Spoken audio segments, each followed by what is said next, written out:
Hello, today the topic is health literacy and patient education.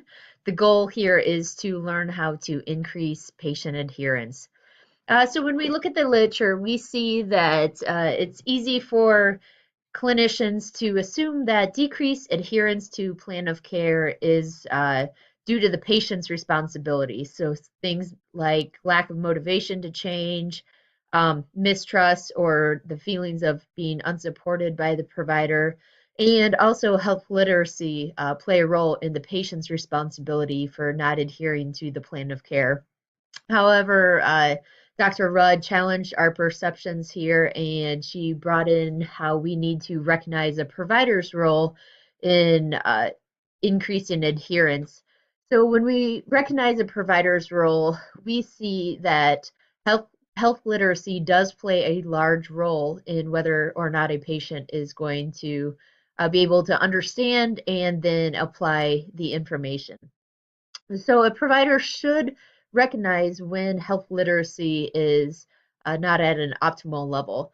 And looking for certain things within the individual may look like uh, recognizing whether they are making excuses. So saying things like, oh, I will read this when I get home, or oh, I can't read it right now because I forgot my glasses. A provider should be able to pick up on cues that may be subtle, that may give some indication of a lowered health literacy. The provider should also recognize socioeconomic status. While there is literature to support the idea that this plays a role in health literacy, of course, a provider should not assume that just because one is from a lower socioeconomic status that they automatically have a lowered health literacy. However, the provider should recognize that it's possible and consider this when trying to improve patient education. The provider also has a role in being supportive, providing a listening ear and taking into account what the patient has to say. And this is going to increase the trust and feelings of support. And if the patient feels supported, then their motivation may also be improved, going back to the patient's responsibility. But as we recognize a provider's role, the goal is to improve patient education, considering different factors. So first and foremost, oral instruction should be given to all patients, and this should be supported with written instruction. Uh, when we take into account health literacy, we shouldn't be going above a fifth or a sixth grade reading level. We should keep it with plain language. We know that plain language is going to be understood more by patients, and if we include things like diagrams or photos, or other visual aids, this will also increase the written instruction. Again, the goal of written instruction is to support the oral instruction. We want to provide the patient with something they can turn to the next day, 2 days later, or even a week later when they've forgotten what we've said.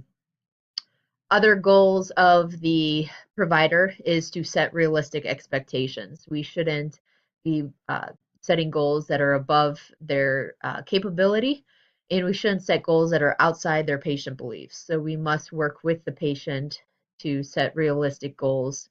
And then we need to provide the patient with means to address those goals or the tasks we have. For instance, if we want the patient to complete a home exercise program with resistance training, we shouldn't give them an exercise that requires weights if they do not have access to weights at home.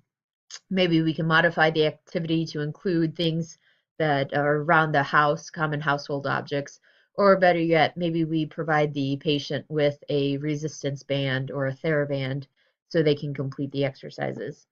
These considerations need to be incorporated when we consider how we as providers can improve patient education. Again, if we forget or don't take into consideration the health literacy, then our outcomes aren't going to be as desired. We are not going to see increased adherence to the plan of care. We must have plain language in our oral instruction and written instruction. The written instruction should be at a level where even those with low health literacy levels can understand and follow the instructions we give. When we consider all these factors, we know we will increase patient adherence and then hopefully uh, improve patient outcomes as well. So thank you for your time, and let me know if you have any questions.